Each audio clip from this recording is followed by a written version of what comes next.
Galera, tudo bem com vocês? Bom, então para a gente continuar aí o módulo C10 da turma IMITA, com as outras funções orgânicas, né, igual eu comentei, agora a gente vai falar de várias funções, uma vezada só, as principais características delas e a gente tem que aprender a identificá-las, ok? Bom, então a primeira delas são os aletos de alquila, né? São funções que a gente já está falando aí desde álcoois, né? Elas aparecem aí. Então são compostos que possuem halogênios, né? Então, flúor, cloro, bromo ou iodo ligados a grupos carbônicos. É muito importante vocês entenderem que quando a gente fala de halogênios, né, a gente fala desses 4 elementos aí, a gente representa eles como X, mas em geral, na química orgânica, nós estamos mais interessados em cloro e bromo. Por quê? Os aletos de alquila, eles em geral não são nossos produtos finais. Em geral, né? Eu não quero um aleto de alquila. O aleto de alquila vai ser o intermediário para eu chegar no produto final. E produzir aletos de alquila são reações que a gente vai ver mais pra frente. É muito difícil de fazer com flúor e com iodo. Tá? O flúor, porque a gente não tem controle sobre a reação, e o iodo, porque a reação é muito lenta. Então, em geral, é mais fácil de fazer reações com cloro e bromo. Consequentemente, em geral, quando a gente representa X na química orgânica, nós estamos referindo a cloro e bromo. Pronto, beleza? Então aqui temos aí alguns exemplos de aletos de alquila, né? Então aqui eu tenho um cloro ligado a um carbono, né? Um carbono só. Então esse daqui, no caso dos aletos de alquila, a gente vai dar um nome como se o halogênio fosse uma ramificação. Então o nome desse composto é clorometano. Se eu tenho então 2 átomos de cloro,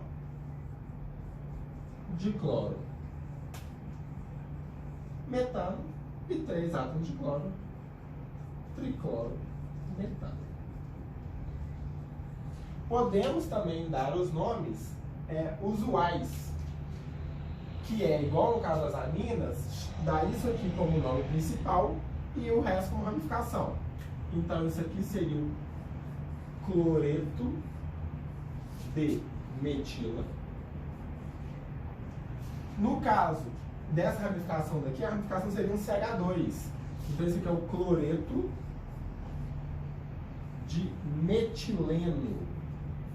Nome quase que não aparece, né? O nome mais usual para ele é o diclorometano. E por ser o nome mais usual, muitas vezes aparece DCM, diclorometano. CHCl3, triclorometano, tem um nome que a gente já viu algo parecido, que é o clorofórmio. Né? A gente já viu o iodofórmio, que seria esse composto aqui com iodo. No caso, então, de eu ter um grupo fenil ligado ao bromo, eu posso chamar, então, de bromobenzeno.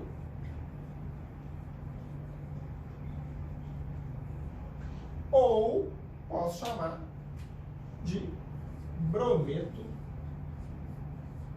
de fenila. Esse tipo de composto aqui, a gente pode se referir a ele como sendo um aleto de arila, porque o grupo ligado ao meu halogênio não é um grupo alquil, é um grupo aril, já que é um grupo aromático. Mas isso acaba não modificando muito, não, fazer essa pedaço, beleza?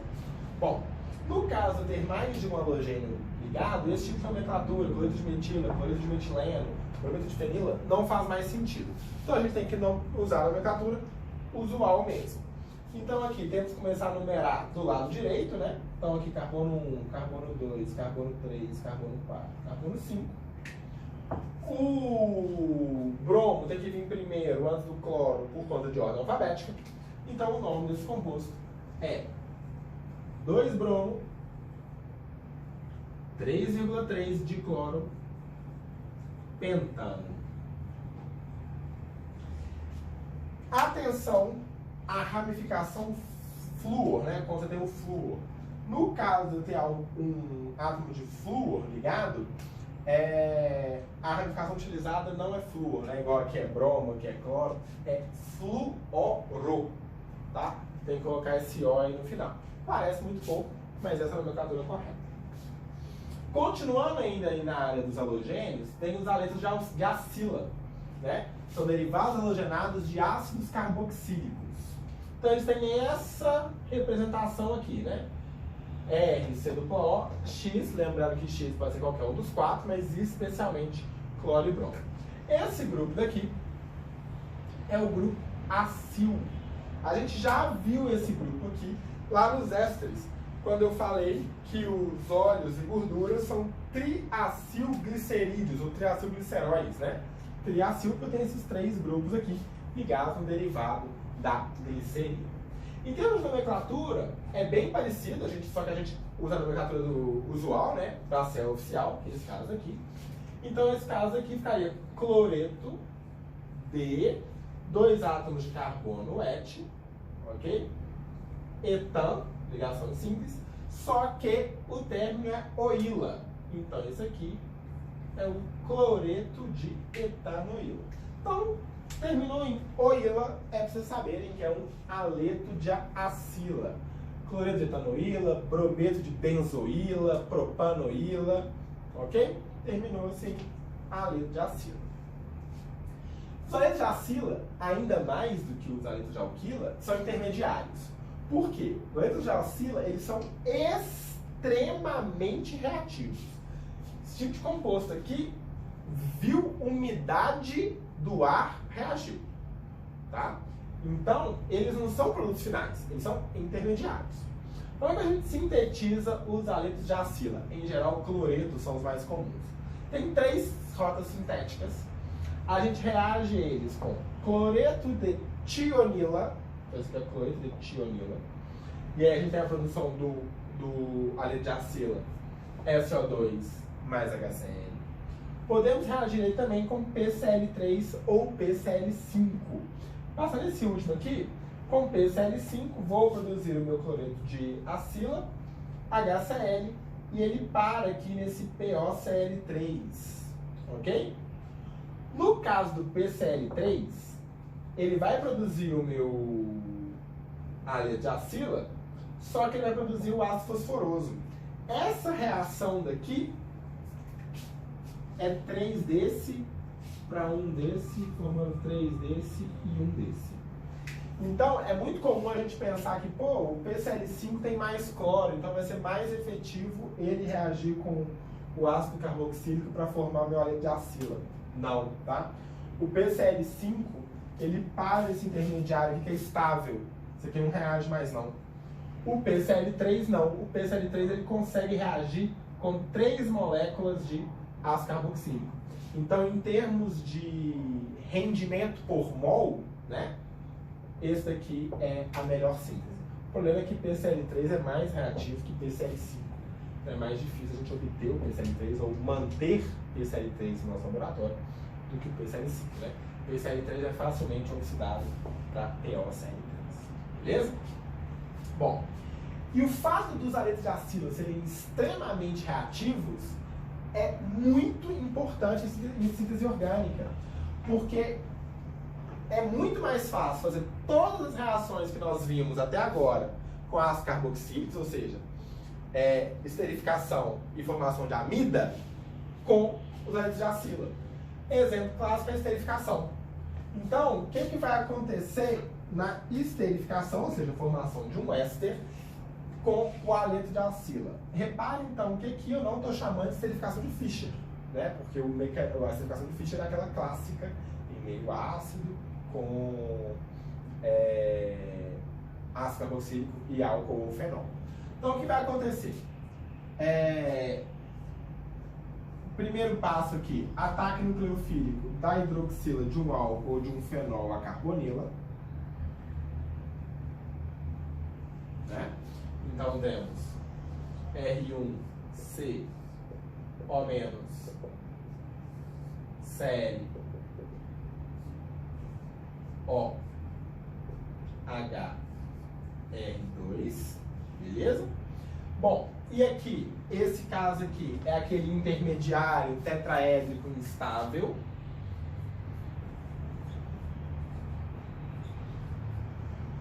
Né?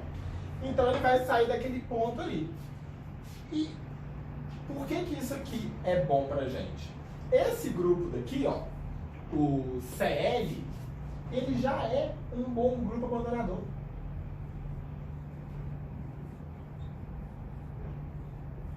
Por que isso? Abandonador. O Cl- é uma base muito fraca. Ele vem de um ácido muito forte, que é o HCl. O que faz com que ele seja muito pouco reativo. Então, a etapa em que par de elétrons do oxigênio retorna para fazer a dupla ligação e o par de elétrons aqui do Cl sai fora com ele, vou tirar aqui um menos Cl-, é uma etapa extremamente favorável.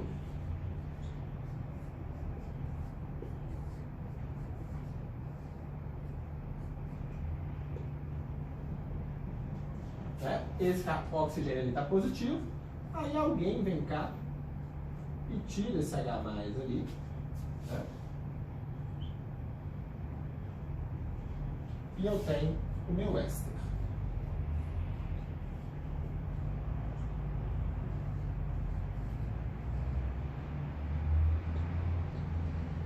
Bom, então, por exemplo, se eu estiver num laboratório aqui, e aí me pedirem, sintetiza um éster aí pra mim. Ninguém pega ácido carboxílico, joga álcool e faz éster.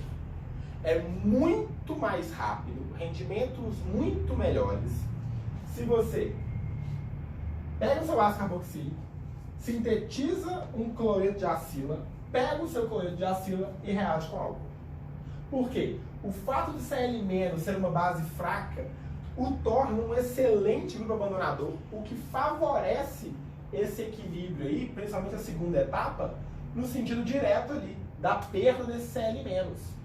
Então, essa reação é uma reação, em termos termodinâmicos, muito melhor do que uma reação entre ácido carboxílico e álcool, ok? Então, e se for amina, então melhor ainda, né? Porque, formação de amida, perdão, porque igual não tem a possibilidade de ter a protonação da amina, né? Porque se eu protono a minha amina ou minha amônia, ela não tem par de elétrons para fazer esse ataque nucleofílico aqui, ok? Então, facilita. Breno, nesse mecanismo você não mostrou a ativação da carbonila. Não, realmente não mostrei a ativação da carbonila. Por que eu não mostrei a ativação da carbonila? A ativação da carbonila ocorre meio ácido. Meio ácido tem que ter o H+ lá. Colocar o H+ significa que eu vou ter que ter um solvente lá dentro, que também seja nucleofílico, né? Seja polar. Se ele é polar, ele tem par de elétrons. Muito possivelmente ele tem par de elétrons, se ele tem par de elétrons, ele é nucleofílico. Então ele poderia atacar o meu cloreto de acila. Então, em geral, quando a gente faz reações com cloreto de acila, a gente não precisa nem ativar a carbonila, não. Tá? Ela já reage naturalmente. Beleza? Bom, então aí vimos as duas primeiras, né, das outras funções. Vamos dar aí continuidade.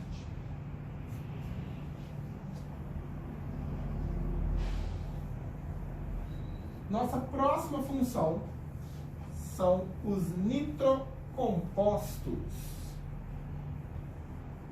Os nitrocompostos, o próprio nome já nos diz aí, né, possuem grupos nitrogênio, né, tem nitrogênio ali neles. Ó, função 14, anise de acila. Função 15, nitrocompostos. Bom, os nitrocompostos, eles possuem o grupo NO2.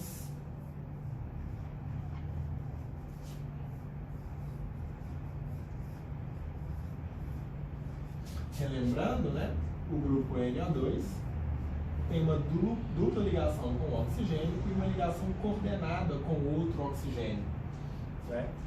O grupo NO2, ele é um grupo que favorece e muito, tá, retirada de elétrons, né?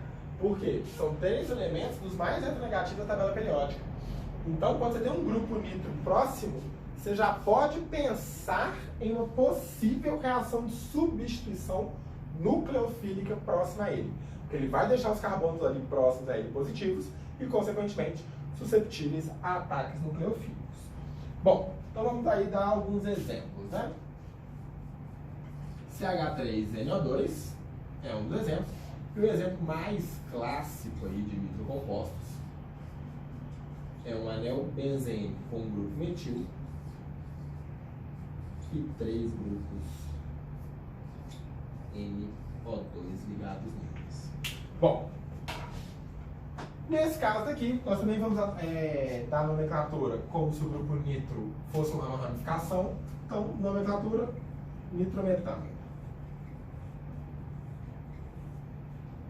Nesse caso daqui, uma das nomenclaturas que a gente pode utilizar, e talvez a mais comum, é o 2,4,6 tritolureno, né? Então, tolueno é a mesma coisa que metilbenzeno, então metilbenzeno. Se eu estou falando que esse aqui é o tolueno, é porque ele é o principal, então esse carbono aqui do meu anel abaixo tem que ser o carbono 1. Se esse carbono é o carbono 1, carbono 2, 3, 4, 5, 6. Então, 2, 4, 6, trinitrotolueno. O 2, 4, 6, trinitrotolueno tem um nome usual. TNT.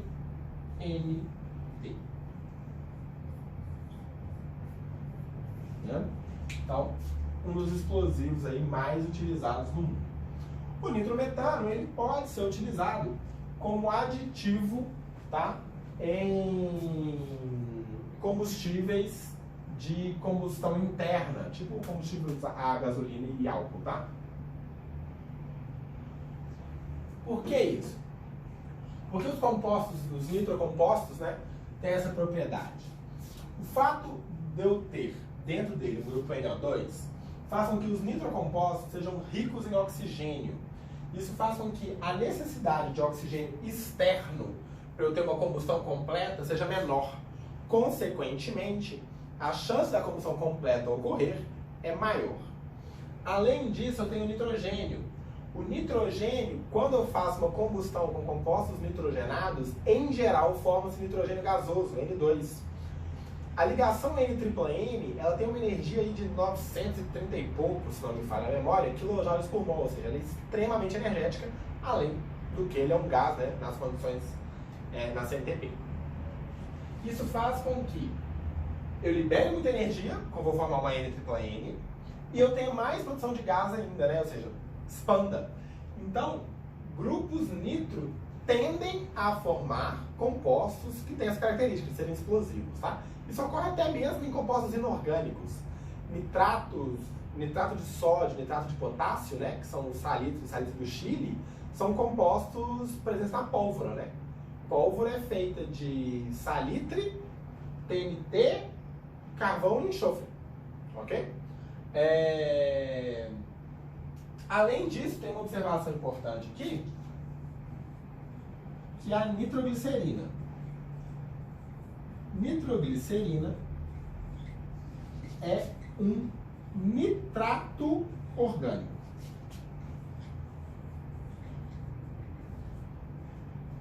Não um nitrocomposto.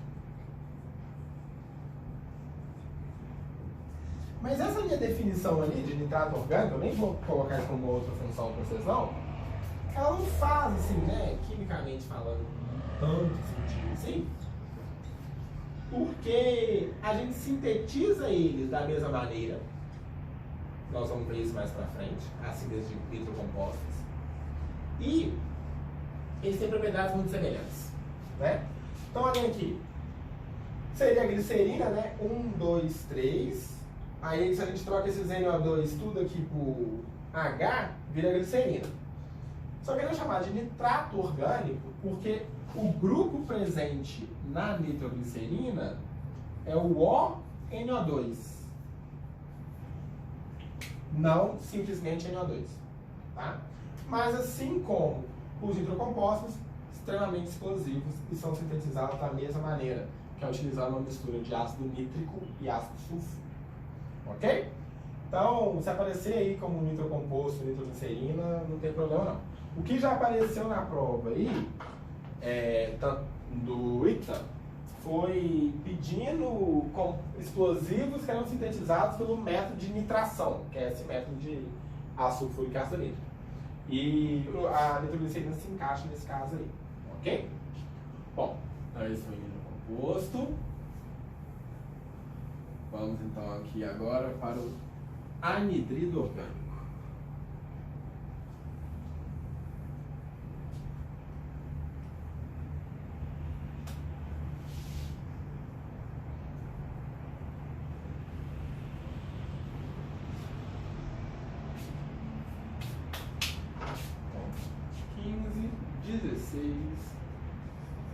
Anidrido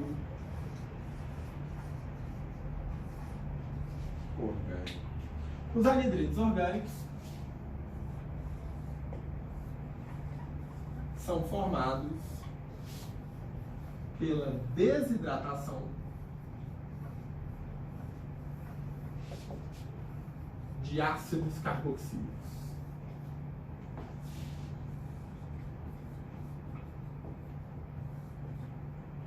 Então a gente pega aqui dois ácidos carboxílicos quaisquer,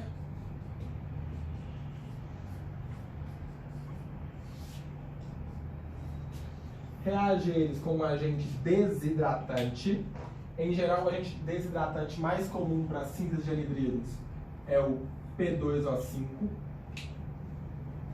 E se ele é um agente desidratante, ele retira água. E aí, então, nós vamos até aqui colocar menos água, para o espaço ficar melhor. Eu vou ter R1, C dupla O, C dupla O, R2. Esse daqui é um tipo, então, de anidrido, né? Reparem, gente, que vocês têm que tomar muito cuidado para não confundir anidridos com cetonas e principalmente com ésteres, tá? Porque eu tenho C dupla O, OC, só que isso é uma carbonila. Então isso aqui é um anidrido.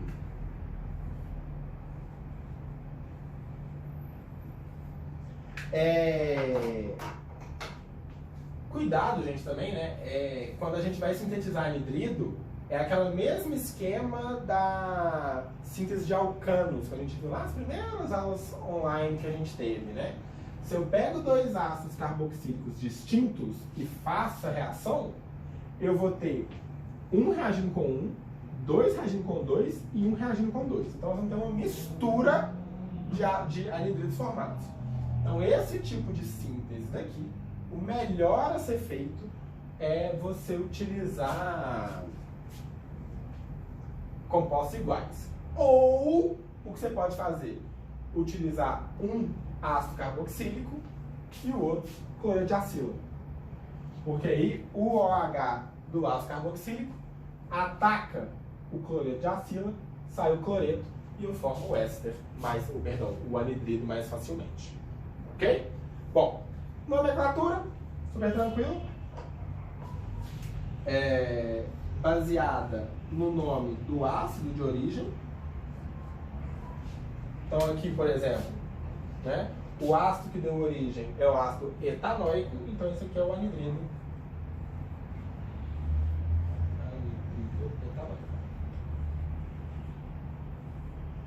No caso de misturas, né, se um lado for etanóico, o outro lado for propanoico, é só utilizar a ordem alfabética. Então, anidrido, etanóico, propanoico, por exemplo. Ok? Existem também, né, o caso da gente de formação de anidridos cíclicos. Então, se eu tenho, por exemplo, o ácido succínico, que ele tem 4 átomos de carbono, 1, 2, 3, 4, e ele é um diácido, tipo isso aqui. Peguei esse composto, reagi ele com P2O5. Em geral, gente, reações de eliminação, né, igual tirar água, eliminar água, é bom aquecer, tá? Elas, em geral, são favorecidas pelo aquecimento. Eu tenho a formação do meu anidrido cíclico. Né? Esse aqui, então, mais água.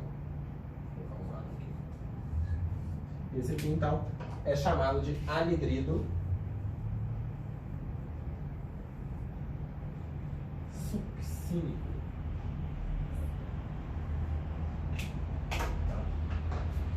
Breno, mas como é que eu vou garantir que essa molécula, esse grupo carboxila dela, reaja com esse grupo carboxila, ao invés de esse grupo carboxila reagir com o grupo carboxila de outra molécula.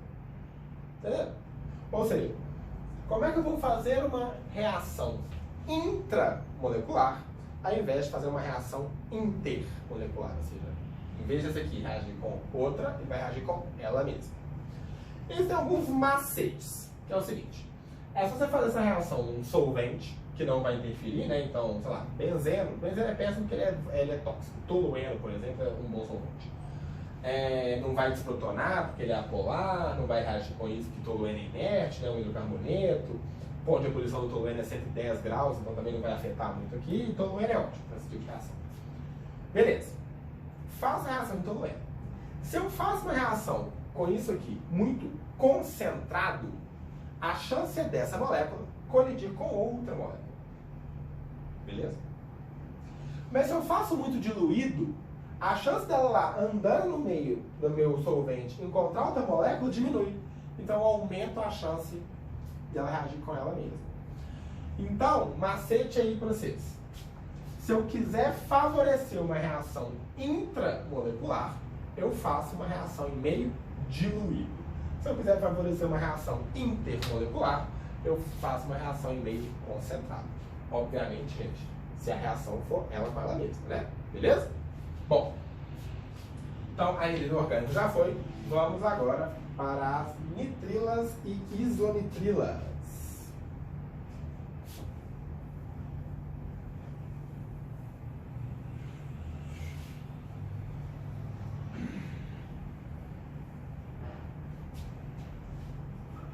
Aqui, apesar de serem duas funções, vou ensinar elas de uma vezada só.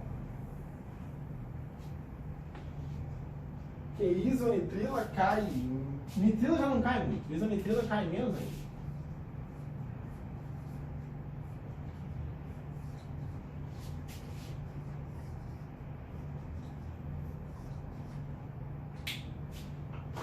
Bom, como é que a gente vai identificar nitrila e isonitrila? A nitrila é um grupo R, C, tripla N. Enquanto a isonitrila é um grupo R, N, tripla C. Obviamente, né, em termos de carga formal, esse nitrogênio está positivo e esse carbono está negativo. O que faz com que a isonitrila seja instável. Então, é muito comum as isonitrilas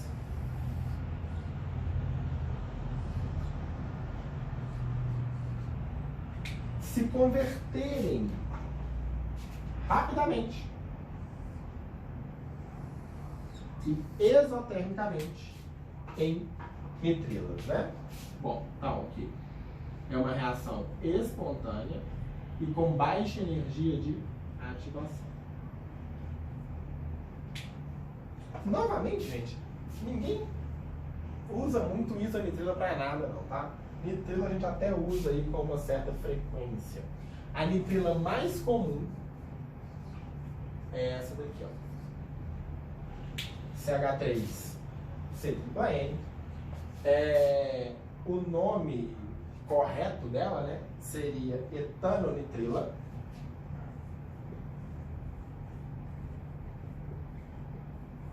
Mas a gente costuma chamá-la de acetonitrila.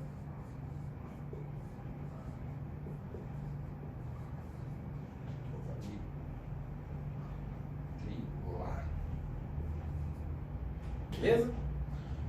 Só dar mais um exemplo aqui de nomenclatura. Caso a gente tenha 1, 2, 3, 4, 5, 6.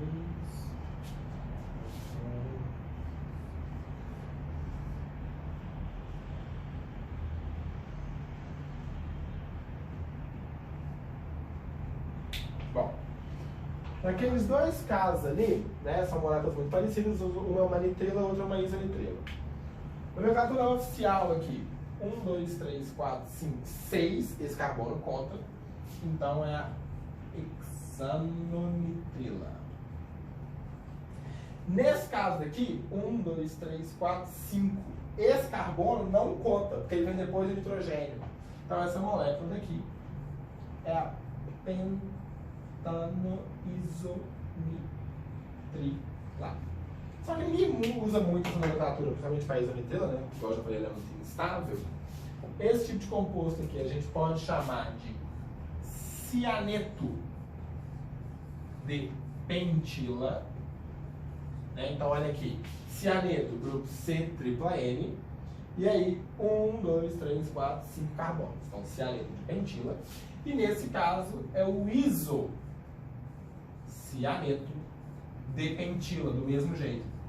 Porque na nomenclatura usual, né, o carbono da tripla N não entra. Perdão, na nomenclatura usual, o carbono da tripla N não entra. Nesse caso, porque ele faz parte do grupo cianeto, e aqui porque ele faz parte do grupo isocianeto. Reparem que nesse caso daqui, gente, vocês têm que colocar esse carbono daqui.